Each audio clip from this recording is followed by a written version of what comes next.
சோதரம்.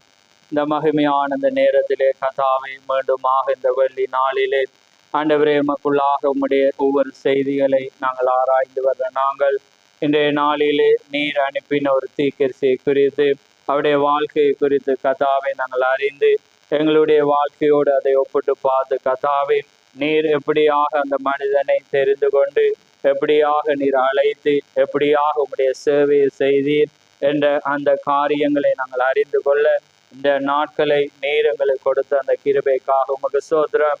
இந்த காரியங்களிலே உம்முடைய மகத்துவங்களை நாங்கள் கண்டுகொண்டு அதே வண்ணமாக எங்களுடைய வாழ்க்கையிலே நீ செய்கிற ஒவ்வொரு காரியங்களையும் நாங்கள் எளிமையிலே கண்டுகொண்டு கத்தாவே இன்னும் இன்னும் அதிகமாய் நாங்கள் முன்னோக்கி செல்ல நீ செய்ய போற அந்த கிருபைக்காக உமக்கு ஸ்தோத்திரம். இம்மடைய நேரமாக எங்களோடு கூட இருந்து எங்கள் விண்ணப்பத்தை கேட்டு உமக்குள்ளாக ஆராதித்த ஒவ்வொன்றை நீர் அறிந்த தேவன். நிச்சயமாக உமக்குள்ளாக ஒவ்வொன்றை நீர் ஆசீர்வதித்து உம்முடைய சித்தத்துக்குள்ளாக நீர் வழி நடத்த போற தயவுக்காக உமக்கு ஸ்தோத்திரம். இந்த நாளிலே கேட்க போகிற இந்த செய்தி ஆசீர்வதியும் ஒவ்வொருவருக்கும் அது பிரயோஜனமாக இருக்க அதை மற்றவர்களுக்கு சொல்லத்தக்கதாக நீர் இவர்களையும் ஆசீர்வதித்து நீர் வழி நடத்த போற தயவுக்காக உமக்கு ஸ்தோத்திரம். இந்த வேளை ஆசீர்வதியும் செய்தி ஆசீர்வதியும் திறக்க போற வார்த்தை ஆசீர்வதியும் யாவை உம்முடைய கரத்திலே தாழ்த்தி இயேசு கிறிஸ்து நாமத்தில் கேட்கிறோம். ஆமென், ஆமென். நாங்கள் நின்ற வண்ணமாகவே எபிரேயர் அதிகாரத்துக்கு நாங்கள் திருப்புவோம். எபிரேயர் 12ஆம் அதிகாரம் ஒரு வசனம், 1ஆம் வசனத்தை மட்டும் நாங்கள் வாசிப்போம். எபிரேயர் 12ஆம் அதிகாரம் 1ஆம் வசனத்தை மாத்திரம் நான் வாசிக்கிறேன். ஆகையால் மேகம் போன்ற இத்தனை திரளான சாட்சிகள் நம்மை சூழ்ந்து கொண்டிருக்க பாரமான யாவற்றையும் நம்மை சுற்றி நெருக்கி நிற்கிற பாவத்தை தள்ளிவிட்டு விசுவாசத்தை துவக்கிறவரும் முடிக்கிறவருமாயிருக்கிற இயேசுவை நோக்கி நமக்கு நியமித்திருக்கிற ஓட்டத்திலே பொறுமையோடு ஓட கடவோம். ஆமென்.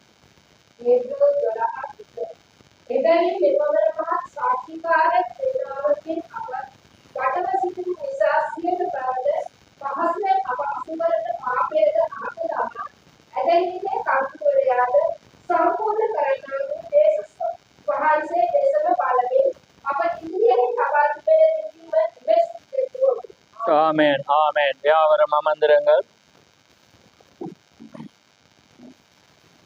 கர்த்தருடைய பரிசுத்த நாமம் மகிமைப்படுவதாக. ஆமென். இந்த அருமையான நேரத்திலே தீர்க்கதரிசியினுடைய 3வது பாகத்தை நான் இந்த நாளிலே நாங்கள் பிரசங்கிக்க போகிறோம். அருமையான வசனத்திலே இத்தனை ஆகையால் மேகம் போன்ற இத்தனை திரளான சாட்சிகள்.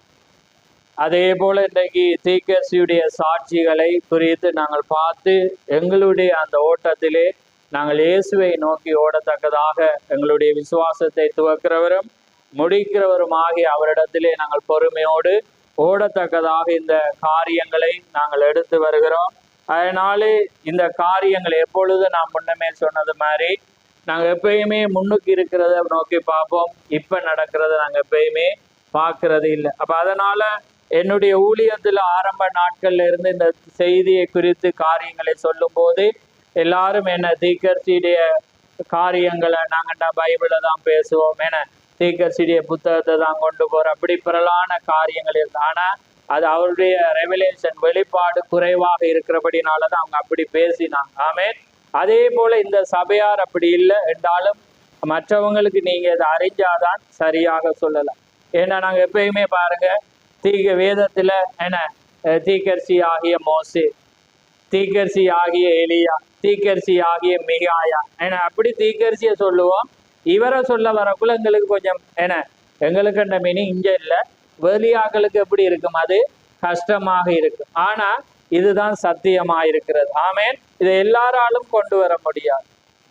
நாங்க நேசிச்சா, தேவனை நேசிச்சாதான் நாங்க என்ன செய்வோம், இவரை நாங்க நேசிப்போம். ஏன்னா இவர் மூலம் இவரை ஏற்றுக்கொள்ளாம நாங்க தேவனிடத்துல நாங்க கடந்து போக முடியாது. ஆமென். அதனாலதான் இன்னைக்கு தேவன் ஒரு மனிதனை அனுப்பி தேவன் எப்படி அவரோடு இடைப்பட்டார், அந்த இடைப்பட்ட காரியங்களை பார்க்கக்குள்ளேயே எங்களுக்கு வியப்பா இருக்கு. என்னடா மறந்தும் கண்டும் காணாதவர் போல அவர் இருந்தார். அவருடைய வாழ்க்கையில வந்த பாடுகள் பார்க்கும்போது எங்களுக்கு ஒரு கஷ்டமாக இருக்கிறது.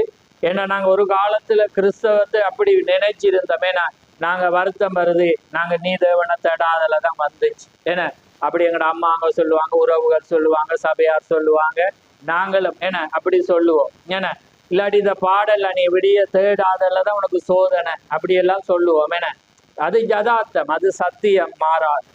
ஆனா நாங்க வழிபாட்டின் மேல் வெளிப்பாட கட்டக்குள்ளதான் எங்களுக்கு தெரியும் இதெல்லாம் வரும். ஏன்னா அது எல்லாமே எங்களை புடமிட வரும். ஏன்னா நாங்க அதுல எப்படி எங்களை ரியாக்ஷன், அதாவது எங்களோட கிரியைகள் வந்து எப்படி இருக்கிறது, எங்களோட முகபாவனை எப்படி இருக்குன்றதை கண்டுகொள்ளதான் வரும். அப்ப இயேசு கிறிஸ்து சொன்னேன், நீங்க சோதனைக்கு உட்படாமல் விழித்திருந்து ஜெபிங்க. அப்பன்னா அதை வச்சு ஸ்தாபனம் பிரசங்கிக்கும், அறியாத சத்தியத்தில் உள்ளவங்களும் பிரசங்கிப்பான். ஆனா அவர் சொன்ன வெளிப்பாடு வேறு. அப்ப அதுக்காக சீசர்களுக்கு வராம இருந்துச்சு சோதனை, அந்த நொடியே வந்துச்சு. அவர் முன்னமே சொல்லிட்டேன், ஏன்னா பிசாசு என்ன உங்களை புடகுல வச்சு உங்களை புடப்படும். அப்ப அதுல அவர் என்ன சொல்ல வந்தேன்டா, அந்த சோதனைகளை ஜெயிக்க விசுவாசத்துல உறுதியாக இருக்க நீங்க ஜெபியுங்க, உங்களுக்கு வார்த்தை தெரியும். ஆமே. அப்ப அதே போலதான் இந்த காரியம் வரலாறு குறித்து நாங்க பார்க்கும்போது நீங்க ஆர்வமா பார்க்கணும். இத வந்து நாங்க ஒரு தீர்க்கதரிசியா, இப்ப நாங்க மோசையை பேசிட்டே இருக்கிறோம். என்ன மோசையை பேசினாதான் அங்க இயேசு வர முடியும், ஆபிரகாம பேசினாதான் அங்க இயேசு வர முடியும். ஏன்னா ஆனா இவரை பேசக்குள்ள நாங்க வந்து அவங்க கொஞ்சம் கஷ்டமா இருக்கு, ஏன்னா அது இந்த காலம். ஏன்னா ஆனா வந்து நாங்க என்ன செய்யணும், அதை வந்து நாங்க ஆழமா, இப்ப இங்க இருக்கிற எல்லாரும் இருக்கு, அதே நாங்க ஆழமா போனவங்களுக்கு வந்து சந்தோஷமா இருக்கு ஓமா. ஆனா அந்த சபையில 3 சாராரம் இருக்கக்குள்ள அப்ப அதுக்காக தான் நான் இதை உங்களை உறுதிப்படுத்துறதுக்காக சொல்றேன். ஏன்னா எல்லாரும் என்ன வர்ற ஒவ்வொருவரும் சபையாரும், எனக்கு கவலை இது இந்த நாள்ல பிரசங்கிக்கும் அந்த 3 பாகம். ஏன்னா அவங்களுக்கு ஒரு அடிமட்டம் கூட வராதவங்களுக்கு தெரியாம இருக்கும், ஒருவேளை நீங்க வந்தும் தெரியாம இருக்கலாம். ஏன்னா அதையெல்லாம் எப்படி கொண்டு போறீங்க, எப்படி கொண்டு போக போறோம் என்றது எனக்கு தெரியாது.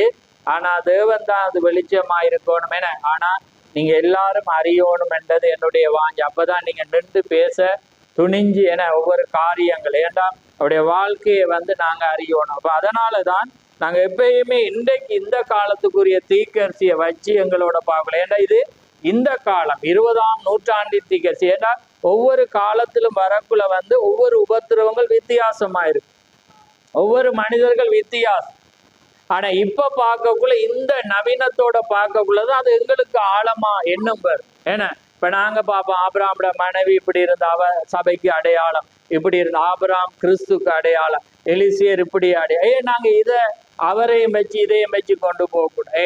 ஏன்னா இவரும் ஒரு தீர்க்கதரிசி, இவரையும் தேவன் தீர்க்கதரிசியாக தான் அழைத்தார். ஆமேன். இன்னைக்கு மற்றவர்கள் சொல்றது போல ஒரு மேலான காரியத்துக்கு அல்ல, தேவன் தீர்க்கதரிசி என எலியா என்ற ஒரு ஊழியக்காரர் வருவார் என்று வேதம் அவரை சாட்சி பகிர்ந்திருக்கு. ஆனா இன்றைக்கு அநேகர் வந்து அதை அந்த காலத்துல வித்தியாசமாக பொருத்தி இன்றைக்கு ஆராதித்து வித்தியாசமானதுக்கு கொண்டு போறதுக்கு வந்து காரணம். அப்படி பார்க்கக்குள்ள நாங்க இதுகளை ஆழமா பார்த்து அவங்களுடைய இருதயங்கள்ல பதியும். ஆமே, ரைட். அப்ப நாங்க கடந்த வாரத்துல எப்படி அவங்களோட அம்மாவை ரட்சிப்புக்கு கொண்டார், எப்படி அவங்களோட அப்பாவை ரட்சிப்புக்கு கொண்டு, அவருக்கு ஏனென்றா கிறிஸ்துக்குள்ளாக வளர அவள் விடுதலை ஆயின பிற்பாடு தன்னுடைய பெற்றோரை கொண்டு வர வேண்டிய ஒரு ஆத்தும பாரம் அவருக்கு வருது. ஆமே. அப்ப அம்மாவை வந்து ஒரு கிறிஸ்துக்குள்ள அவர் வழி நடத்தி ஞானஸ்தானம் கொடுக்கும் போது அவருக்கு ஆழ்ந்த சந்தோஷம். அதே போலதான் திகசுரே, நீங்க ஒருவர் உங்களோட வீட்டுல மனமாறி ரட்சிக்கப்படும் போது உங்களோட குடும்பத்தின் மத்தியில உங்களுக்கு பாரம் ஏற்படும். ஆமே. அப்ப அவங்களுக்காக நீங்க விழித்திருந்து நீங்க இரவிரவாக ஜெபிக்கிற, அவங்க குகைக்கு போறேன், ஏண்டா அந்த ஆத்மா விடுதலையாக, ஏண்டா தன்னை பெற்ற தாய், அப்ப அவ விடுதலை ஆகணுமென்று அவர் ரட்சி கொடுக்கும் போது ஒரு சந்தோஷம். அப்ப அதே போலதான் உங்களோட வாழ்க்கையில், அப்ப நான் அதே போலதான் நான் கூட சிந்திக்கவில்லை. இந்த ஊழியத்துல வரக்குள்ள எங்களோட அம்மா எல்லாம் வந்து தோடு போட்டிருந்தேன். ஆமே. எங்களோட சௌரங்கள் தோடு போட்டு இருந்தாங்க. ஆனா இந்த மெசேஜுக்குள்ளாக வரும்போது, சத்தியங்கள் சொல்லப்படும் போது, அவங்க அதை கலட்டும் போது அது எனக்கு ஒரு சந்தோஷம். அவர் தாயா இருந்தாலும் நான் அவருக்கு முழங்கால் படியிட்டு வேண்டிய நேரத்தில் அவ எனக்கு முன்னால ஒரு ஜெபத்துக்காக தசமபாகம் கொடுக்கும் போது இருக்கும்போது, விடுதலைக்காக வரும்போது எனக்கு ஒரு மகனாக இருந்த ஒரு உன்னத ஒரு கஷ்டமாக இருக்கு. ஆனா அந்த அந்த தாழ்மையை நான் அங்க பாக்குறேன். நாமே அதே போலதான் உங்களோட வாழ்க்கையிலும் குடும்பத்தில் ஒருவர் மனமாறி விடுதலையை பெறும்போது அவங்க தேவனுக்கு கடமையை செய்யும் போது அது ஆசீர்வதிக்கப்பட்ட ஒன்றாக இருக்கு. அதே போல அதுக்கு பிற்பாடு இவர் அப்பாவுக்காக, ஏன்னா அவங்களோட அப்பா ஒரு குடிகாரர், ஒரு ஒரு குடிகாரர், அவர் கிறிஸ்துவை பற்றி தெரியாது. நான் முன்னமே உங்களுக்கு சொன்ன கிறிஸ்தவ ஒரு என்ன சொல்ற கிறிஸ்தவத்துல ஒரு எப்படி வாசமே இல்லாத ஒரு குடும்பத்துல வந்து பிறந்த ஒரு குடும்பம். ஆனா எப்படி அவர் போனாருன்னு உங்களுக்கு சொல்லிட்டேன். ஆனா இப்ப வந்து அவருக்கு தகப்பனுக்காக ஜெபிக்கும் போது இவர் போய் இரவிரவாக ஜெபிக்கக்குள்ள வந்து ஒரு தரிசனத்தை காண்றேன்.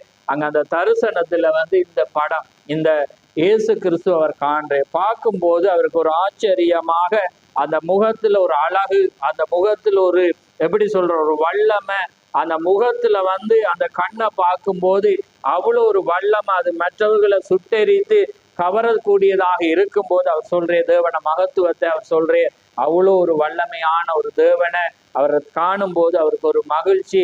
அந்த காரியத்தை அவர் கண்ட பிற்பாடு தன்னுடைய தகப்பனுக்காக அவர் ஜெபிக்கும் போது அவருடைய தகப்பனாரும் அங்கே ஞானஸ்தானம் ஆகி ஜம்ப் பண்ணி போறேன். நான் முன்னமே உங்களுக்கு சொன்னேன், எனக்கு அப்படி ஒழுங்குபடுத்தி வந்து கொண்டு போறேன் கஷ்டம். என்னுடைய மெசேஜ், என்னுடைய அழைப்பு வந்து வேறு. ஆனாலும் இது வரலாறு அதாவது சில இதில் ஜம்ப் பண்ணி போறேன், ஆனா அந்த முக்கியத்தை சொல்லி போறேன். சரியா? அப்ப அதனால அவனுடைய தகப்பனை வந்து அவர் ரட்சிப்புக்கு கொண்டு வந்த அதுக்கு பிற்பாடு அவர் என்ன செய்யறா, அங்கே அவருக்குள்ளாக தேவன் வளர, தேவனை நேசிக்க நேசிக்க அவருக்கு யாருக்காவது சத்தியத்தை சொல்ற ஒரு ஆர்வம் வருது. அங்கே அந்த காரியங்கள் வருது. அவர் வேலை செய்யற இடத்துல சொல்றேன், வீதிகள்ல போகும் சொல்றேன், தன்னுடைய நண்பர்களுக்கு சொல்லி அவர் நடத்தும் போது கடைசியாக அவருக்கு ஒரு நினைவு வருது. என்னன்னா, தன்னுடைய சிறு பிராயத்துல அவர் ஒரு நாயை வளைத்து, அது நாய் வேட்டை நாயா இருந்தது. அந்த அவருக்காக ஆகாரங்களை கொண்டு வந்த ஒரு நாயா இருந்தது. அந்த நாயை வந்து ஒரு போலீஸ்காரன், என்ன பக்கத்து வீட்டுல அங்க இருக்கிற ஒரு போலீஸ்காரன், அவனுடைய பேரை நான் எழுதி வரையில, அந்த மனிதன் என்ன செய்தாருன்னா அவனை அந்த நாயை கொண்டுட்டு, அப்ப கொண்டோன்னு இவருக்கு அதிக ஆத்திரம். அதனால இவனை கொல்லுவன் என்று சொல்லிட்டு இவர் என்ன செய்யறே, துப்பாக்கி எடுத்து போட்டு, ஏன்னா அமெரிக்கால வந்து கன் வந்து லைசன்ஸ்ல கொடுப்பாங்க. இங்கதான் இங்க கன்னை வச்சு அரெஸ்ட் பண்ணி என்ன கொண்டு போய் ஜெயிலில் அடைச்சிருவான். ஆனா அமெரிக்கால வந்து நீங்க கன் வாங்க வேணுமெண்டா யாருக்கும் வந்து கன் வாங்கலாம். துப்பாக்கி லைசன்ஸ் இருக்கு, நோக்கத்தை சொல்லி காரணங்களை சொல்லி பாதுகாப்பை சொல்லி நீங்க வாங்கலாம். அப்ப அமெரிக்கால இவருக்கு வச்சிருந்தது, இவர் கன் எடுத்துட்டு என்ன செய்யறா, அவர் அவரை கொல்றதுக்காக போகும்போது இவரோட தகப்பன் ஓடிப்போய் அவரை வழிமறைத்து, ஏன்னா அவன் போலீஸ்காரன்றபடியா போலீஸ் ஸ்டேஷனுக்குள்ளேயே போய் வெடி வைக்க தான் போறேன். பாருங்க எப்படி ஒரு துணிச்சலான ஒரு மனிதர். உங்களுக்கு தெரியும், அவர் மல்யுத்த வீரர், என அவ்வளவு மல்யுத்தங்கள் அறிஞ்சு எல்லாத்துலேயும் வந்து திறமையான ஒருவர். ஆனா படிப்பு மட்டும்தான் அவர்கிட்ட இல்லை, மற்றும்படி எல்லாமே இருந்தது. ரைட். அப்படி இருக்கும்போது அவங்களோட தகப்பன் என்ன செய்யற, இழுத்து கொண்டு அவரை கூட்டி கொண்டோடனே, ஆனா இவர் நாயை அடக்கம் பண்ணும் போது அவர் ஒரு சத்தியத்தை பண்றேன், உன்னை கொண்டவனை நான் ஒரு நாள் நான் உனக்கு கொல்லுவன் என்று அந்த நாயிட கல்லறைக்கு மேல இவர் என்ன செய்யறேன், சத்தியம் வாங்கிட்டு வரக்குள்ள, ஆனா இவர் மனம் மாறி கிறிஸ்து வரக்குள்ள அவனை நினைப்பு வந்து அவன்கிட்ட போய் கிறிஸ்துட அன்பை சொல்லக்குள்ள அவர் அதை ஏற்றுக்கொண்டு அவர் அன்றைக்கு ஞானஸ்தானம் பெற்று ரட்சிக்கப்படுறார். ஆமே. அப்ப அவங்க வியப்பு தான், ஏண்டா பாருங்க இப்படி சொல்லி, ஏன்னா நான் இப்படி இருந்தேன் ஆனா என்ன கத்தர் மாற்றிட்டார் என்று சொல்லி தன்னுடைய சாட்சியை சொல்லக்குள்ள, இப்ப நாங்க சொல்லுவோம் ஒரு காலத்துல எப்படி இப்படி ஏச்சு நான் நினைப்போம், ஆனா நாங்க சொல்ல கூச்சப்படுவோம், வெக்க கூச்சப்படுவோம், போக செய்வோம். ஆனா இவர் தேடி போய் என்ன செய்யற சொல்லும் போது அவனே அந்த ரட்சிப்புக்கு அவர் கொண்டு வார். ஆமென். அதே போல நாமளும் அதுதான் எங்களோட வாழ்க்கையில நாங்க மாற்றம் அடைஞ்சோம். நாங்க ஏசினவங்க, நாங்க திட்டினவங்க, நாங்க இப்படி செய்தவங்களை நாங்க நினைவு கொண்டு சொல்லும் போதுதான் அவங்க நினைப்பாங்க, அடே இவனை எப்படி கிறிஸ்து மாற்றி இருக்கிறாரு. ஆமென். அதுதான் ஒரு மனிதனுடைய மாற்றமா இருக்கிறாய். அப்படி எல்லாம் இவர் வழி நடத்தி வாழறான். இப்ப நான் அடுத்ததுக்கு ஜம்ப் பண்றேன். இப்ப 1933 இது விசேஷித்த ஒரு ஆண்டா இருக்கிறது. இதுல 2-3 காரியங்களை நான் மெயினா சொல்ல போறேன். 1933 அப்ப இவருக்கு வயசு வந்து 24 வயசு. நான் முன்னமே சொன்னேன்னா அவருடைய சபையில பாட்டை ஊழியத்துக்கு என அவரை தெரிவு செஞ்சபடினால இவர் பாட்டை ஊழியம் செய்து கொண்டே, இவர் 7ஆம் வகுப்பு படித்தபடினால கனகாலம் இவர் என்ன இவருக்கு படிப்பு இல்லாதபடினால இவர் பிரசங்கம் பண்ணினாலும் அவளை அந்த விரும்புகிற பெண் ஹோப் தான் என்ன செய்யற இவருடைய பிரசங்கத்துக்கு, ஏன்னா இவர் எடுத்து கூட்டிட்டு இருப்பார். பிரசங்க மேடையில வந்து இவருக்கு பைபிள் வாசிக்கலாம். ஆனா அவருடைய ஹோப் தான் என்ன செய்யறா, அவருக்கு உதவி செய்து இவர் பிரசங்கம் பண்ணி கொண்டிருக்கிறார். அப்படியாக அந்த சபையில வரக்குள்ள 1933ஆம் ஆண்டு ஒரு சம்பவம் நடக்குது. என்னன்னா, டேவிட் ராய், அதாவது அந்த பேப்டிஸ்ட் போதகர் வந்து பெண் பிரசங்கியர், அதாவது அந்த பேப்டிஸ்ட் சேர்ச்சில் பெண் பிரசங்கிமார்களை ஏற்படுத்தணும் என்ற ஒரு சட்டம் என்ன செய்யறது வருது. அப்ப வரும்போது அப்ப இவர் வந்து ஏனென்ற அவருக்கு ராய் டேவிஸுக்கு வந்து இவர் உதவி ஊழியக்கார்.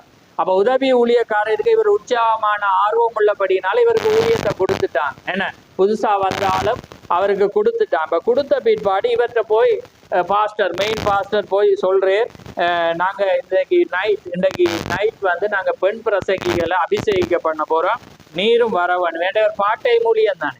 அப்ப இவர் வேலைக்கு போய் தான் வார். அப்ப இவர் வரக்குள்ள அவர் சொல்றேன், சௌர்ணனே போதகரே, நான் வந்து இதை வந்து சம்மதிக்க மாட்டேன். அப்ப அவர் சொல்ற, இல்ல இது பேப்டிஸ்ட் சேர்ச்சினுடைய கட்டளை ஆயிருக்கு, இதை வந்து நாங்க செய்யணும், இது உனக்கு ஏழாண்டதுக்காக செய்ய இயலாது, நீ இங்க போதகராயிருக்கிறா, அதனால வந்து நீ என்ன செய்யணும், உனக்கு லைசன்ஸ் கொடுத்துருக்குறாங்க, இவருக்கு ஞானஸ்தானம் கொடுக்க அதிகாரம் இருக்கு, திருமணம் செய்ய அதிகாரம், லைசன்ஸ் கொடுத்துருப்பாங்க. அதுக்காக தான் இன்னைக்கு ஸ்தாபனத்துல பாத்தீங்கன்னா ஒரு போதகர் ஆகணும் பண்ணதுக்காக பைபிள் காலேஜுக்கு போவாங்க. பைபிள் காலேஜுக்கு போன பிற்பாடு அவங்களுக்கு ஒரு சர்டிஃபிகேட் கொடுத்த பிற்பாடு அவங்க வந்து தங்களுக்குன்ற ஒரு சேர்ச்சை கட்டி அவங்க ஊழியம் செய்யலாம். அது மட்டும் அவங்க ஊழியம் செய்ய இங்க இலங்கையிலிருந்தான். அப்ப அப்படி நிறைய பேர் செய்யறாங்க. ஆமேன். அப்படி அதனாலதான் பைபிள் காலேஜ் குடும்பத்துல வந்து ஒரு ஆம்பளையோ பெண்ணை வந்து ஆண்டவரே இதை நான் கத்தருக்காக வச்சு இதுன்ட்டு அவனை அனுப்பிடுவான். அந்த பிள்ளையும் போகும். நீங்க பார்த்துருப்பீங்க எத்தனையோ வீட்டுல. என்ன அப்ப அப்படியாக தான் இன்னைக்கு அப்படி என்ன செய்யக்குள்ள இவங்க சொல்றாங்க, நீ அப்படி சம்மதிக்காட்டி உன்னுடைய லைசன்ஸை வந்து வாங்கிடுவோம்ண்டு அவர் விரட்டுறைய சொல்லக்குள்ள அவர் சொல்றேன், நீங்க என்னட்ட வாங்க தேவையில்ல, நானே தாரேன், நீங்க வேணுமெண்டா நீங்க 1 கொரிந்தியர் 14:34 வாசிச்சு பாருங்கண்டு யார் பெரிய பாஸ்டருக்கே அவர் சொல்றாரு. வாசி 1 கொரிந்தியர் 14:34.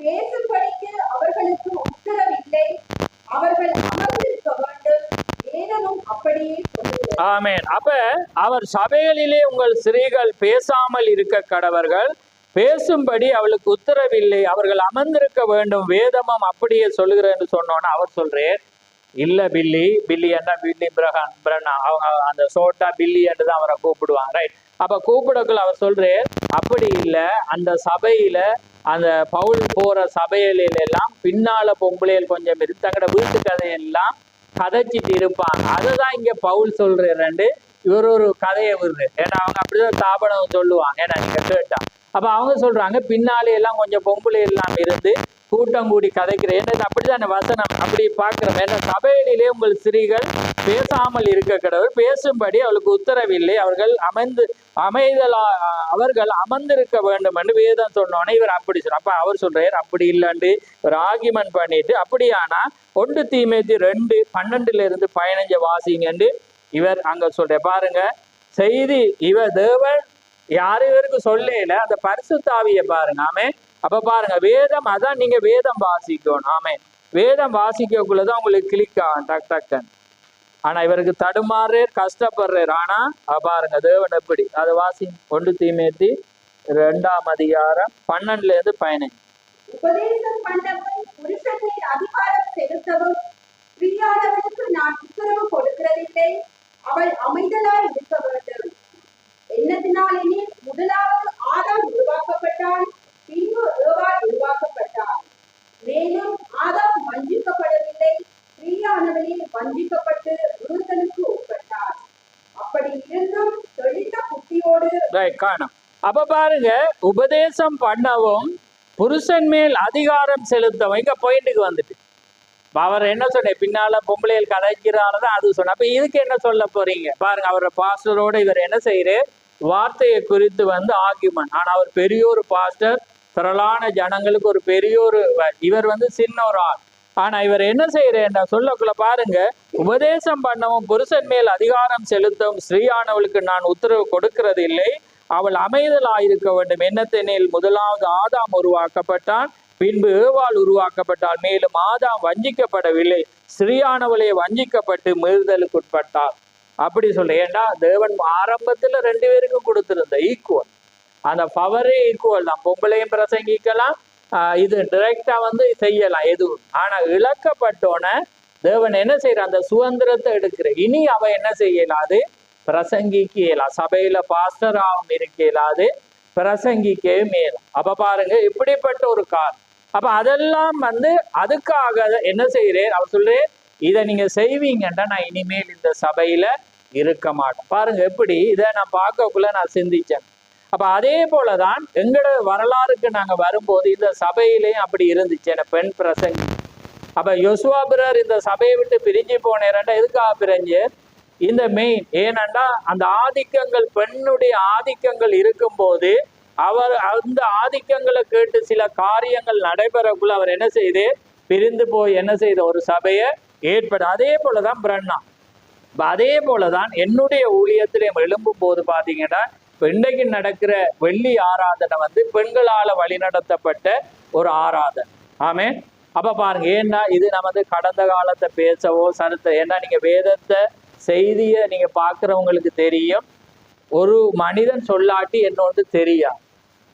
ஓமா இல்லையான்னு சொல்லுங்க. ஏன்னா நாங்க எப்பயுமே ஜனங்களை பாதிக்கும் என்று சொல்லாம வர்றது ஒன்று. ஆனா அற்புதமா இருக்கலாம், அடையாளமா இருக்கலாம், தேவன் இறங்கி வந்து எப்படி காரியத்தை செய்தான்னு சொன்னாதான் வருங்கால சந்ததிக்கு தெரியும். இப்ப உதாரணத்துக்கு பாருங்க, தீக்கரிசி தன்னுடைய செய்தியிலேயோ ஒன்றுலையோ இப்ப மனைவி வந்து இப்படி எனக்கு கதவை அடைச்சாருன்னு சொல்லாட்டி நீங்க நானும் கதைச்சிருப்போமான்னு சொல்லுங்க. அன்னைக்கு ஆபிரகாமுடைய செய்தியில சாரால் நகைத்தாளன்னு ஒரு வேர்டு வராட்டி உங்களுக்கு எனக்கு செய்தி வந்திருக்கா, விளங்குதா உங்களுக்கு? அன்றைக்கு எஸ்ஸர் வந்து புருஷன் யார் அடுத்த வஸ்தி வந்து கூப்பிடும் போது வரலன்னு ஒரு வேர்டு இருந்ததா, அது செய்தியே வராது. ஏன்னா அதாலதான் ஒரு செய்தியே வருது. அதாலதான் நாட்டிலேயே ஒரு சட்டம் கொண்டு வராங்க, இனி உலக பெண்கள் கண்ணவனை மதிக்காம இருவாயிருவாங்கன்றது அவர் ரிஜெக்டே ஆகிறார். புரியுதா உங்களுக்கு? அதால எனக்கு அது கஷ்டமா இருந்தாலும் இது நானோ நீங்களோ செய்யறதல்ல, தேவன் செய்யற ஒரு காரியம். அப்ப அது அவங்களுடைய தவறும் அல்ல. ஆமே. ஏனண்டா வந்து செய்தி வர மட்டும் யாரும் தவறு இல்லை. நானும் எத்தனையோல தவறா இருந்திருப்பேன், நீங்களும் இருக்கிறீங்க, நாங்களும் எத்தனையோ இப்பயும் இருந்திருக்கலாம், இருந்து கொண்டு இருப்போம். ஆனா வர நாங்க விடுவோம். ஆமே. அதுதான் என்னுடைய பாலிசி, என்னுடைய கொள்கை. ஆமே. அதை வந்து நான் வாயால் அறிக்கப்படும். ஏன்னா அதை உணராம நம்ம அடுத்ததுக்கு போயில, எங்க விட்டோமோ அங்க நாங்க ரைட். அப்படி இருக்கக்குள்ள இந்த வெள்ளி ஆராதனை அப்படி இருந்துச்சு. அப்ப நான் எழும்பினோம். அப்ப எழும்பினோம். ஆனா நான் அந்த ஆராதனையை கலந்து கொள்ளாம நான் என்ன செய்வேன்டா, ஆலயத்துல நான் இப்ப எந்த வரலாறு சொல்ல வரல, நான் அதை சொல்ல வரேன். ரைட். அப்ப அதுக்காக நான் என்ன செய்வேன், அங்க இருந்து புத்தகங்களை படிக்கக்குள்ள பாத்தீங்கன்னா அப்ப அந்த பெண்களை மாறி மாறி என்ன செய்வோம்டா, ஒவ்வொரு நாள்ல ஒரு ஆள் புத்தகம் எடுக்க வைப்போம். அப்ப வைக்கக்குள்ள பாத்தீங்கன்னா இப்ப ஒரு மாறி எல்லாம் எடுக்கிறான். ஏன்னா அப்ப மாறி எடுக்கக்குள்ள பாத்தீங்கன்னா அங்க அட்டஸ்திரிக்கும், உங்களுக்கு வரலாறு தெரிஞ்சவங்களுக்கு தெரியும் நீங்க அதுல. அப்ப ஆர்கியூமெண்ட் வருது. அப்ப வரக்குள்ள நான் பார்த்தேன்னா அதான் நான் அதுக்கு பிறகுதான் நான் செய்தியை வச்சு சொன்னேன்னா, இந்த காரியம் ஒருவண்ட அழைப்பு காரியம் வரக்குள்ள நாங்க வாசிச்ச மாதிரி நாங்க உலக்க வரல. அதுக்கண்டு தேவன் ஒரு வழிமுறையை வச்சிருக்கிறேன். பெண்கள் எப்பயும் பலவீனமா இருக்கிறபடியா விழுந்து போவாங்கன்ற அன்றைக்கு நான் அதை என்ன செஞ்சேன், வெள்ளியா அந்த பெண்களா இருந்தது அன்றைக்கே நான் மாற்றேன். ஆமே. அதுக்கு பிற்பாடு அந்த இடத்துல வந்து நான் செய்ய துவங்கி அதுக்கு ஆலயம் இல்லாம போன பிற்பாடு நாங்க சிறிது காலம் வீடுகளுக்கு செய்து அதுக்கு பிற்பாடு நாங்க விடத்துக்கு நாங்க வந்து வர தேவன் உதவி செய்தோம். ஆமே. அந்த டைம்ல வந்து அந்த ஆராதனையை வந்து பெண்கள், ஆனா அந்த பெண்கள் வந்து சபையில செய்யாம வீடுகள்ல வந்து தங்களுடைய ஸ்திரீகளுக்கு வந்து பெற்றவங்க சொல்லலாம். ஆமே. ஆனா வேதம் என்ன சொல்லுதுன்னா சபையில் அங்க மென்ஷன் பண்ணுது ஒரு வசனத்தை. ஆமே. அதை வாசிச்சிங்களா? ரைட்.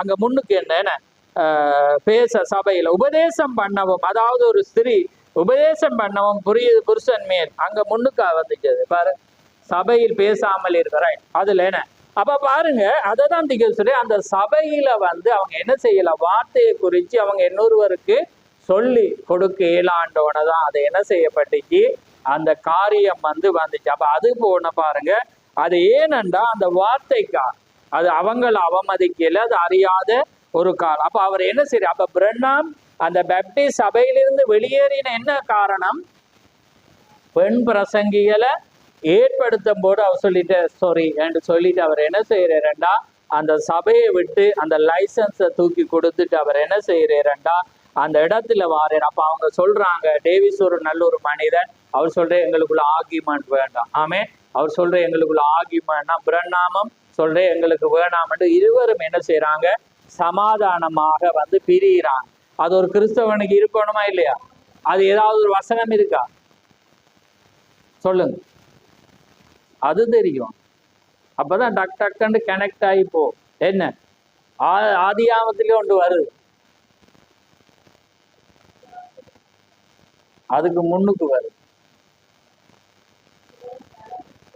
இல்ல, அது ஓகே. ஆனா அது ரெண்டு பேருக்கு ஒரு பிரச்சனை வரக்குள்ள அவர் சொல்ற ஆமேன் ரைட், அதான் போய் பரிசுத்தாவிதான் டக்குன்னு. அப்ப அவருக்கு ஆபிரகாம் சொல்ற நாம சகோதரர், எங்களுக்குள்ள வாக்குவாதம், நீ கிழக்கு போனா நான் மேற்க போறேன், நீ இதுக்கு போனா நான் அதுக்கு போறேன். அதே மாதிரி அப்ப தீக்கர்சி அதை என்ன சொல்றேன்டா, நாங்க எப்பயுமே சண்டை பிடிச்சிட்டு நம்ம முகத்தை நீட்டிட்டு போனா ஒருவேளை அவனுக்கு திரும்பவும் வந்து அவனோட கதைக்கு எல்லாம் நாங்க சத்தியம் சொல்லு.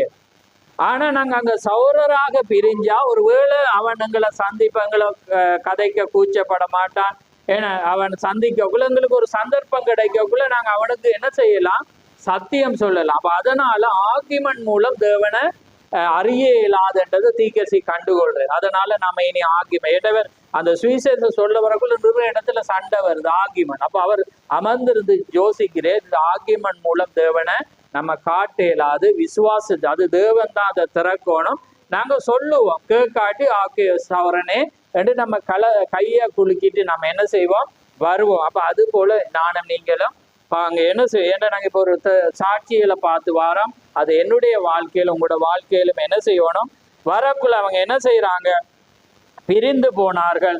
அங்கே சபையிலே அவங்க என்ன செய்யறாங்க, அவங்க என்ன செய்யற ரைட். அப்ப அவங்க என்ன செய்யறாங்கடா, பிரிந்து வந்து என்ன செய்யறாங்க, வந்து இப்ப பிரண்ணாம் என்ன செய்யறா, ஒரு ஹோல் எடுக்கிறேன், பழைய ஒரு கட்டிடம் உண்டு, அந்த ஹோல்ற பேரும் இல்லை, நான் பிறகு நான் சொல்றேன். அந்த கட்டிடத்தை எடுத்து அதுல ஒரு சின்ன இடத்தை எடுத்து வாடகைக்கு எடுத்து என்ன செய்யற, சபையை ஸ்டார்ட் பண்றேன். அப்ப சபையை ஸ்டார்ட் பண்ணக்குள்ள 10 பேர் தான் அவரோட சபைக்கு போறாங்க. ஆமே, அப்ப போக்குள்ள அங்க சபையில வந்து அவர் பாஸ்டர் ஆயிருந்து அந்த 10 பேரை அவர் என்ன செய்யறேன்டா வழி நடத்துறேன். இப்ப அதுல நான் ஜம்ப் பண்ணி வந்துட்டேன். அப்ப அந்த 1933ஆம் ஆண்டு அவர் என்ன செய்யற, ஒரு ஹோல் எடுத்து அதை சபையை நடத்துறார். அதுல வந்து 10 பேர் தான் அவருடைய சபையில வாராங்க. அதுக்கு பிற்பாடு ஜூன் மாசம் 1933 11ஆம் மாசம் என்ன செய்யற, இவர் ஒரு தரிசனம் காண்டு.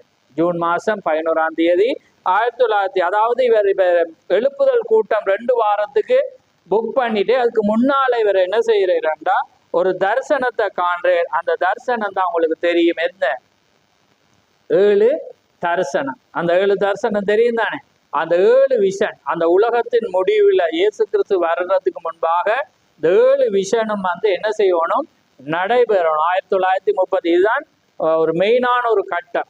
சரியா, அந்த கட்டத்துல தான் நிறைய சம்பவம் நடக்குது. இது ஒரு தரிசனத்தை காண்றேன். முதலாவது தரிசனம் வந்து என்ன, முசோலியன் வந்து எத்தியோப்பியா மீது என்ன செய்யறான், படையெடுக்கிறான். படையெடுத்து போய் அங்க போவான். இவன் நவீன ஆயுதங்களை வச்சிருக்கிறான். எத்தியோப்பிய ஜனங்களை ஈட்டியும் பட்டையும் வச்சிருக்கிறாங்க.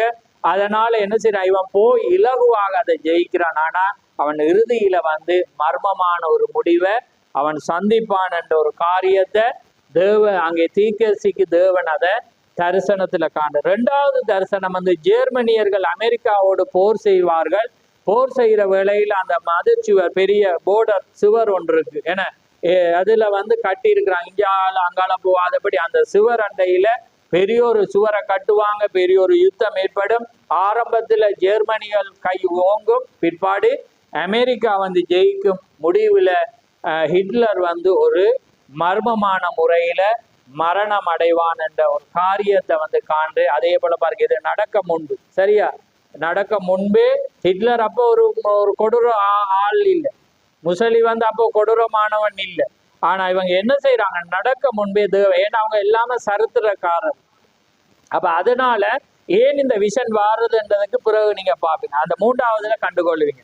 ஏனண்டா இந்த ஏன் இவ்வளோ பெரிய தலைவர்கள் இருக்கக்குள்ள ஏன் முசோலி ஹிட்லர் வாராங்கண்டா பாருங்க.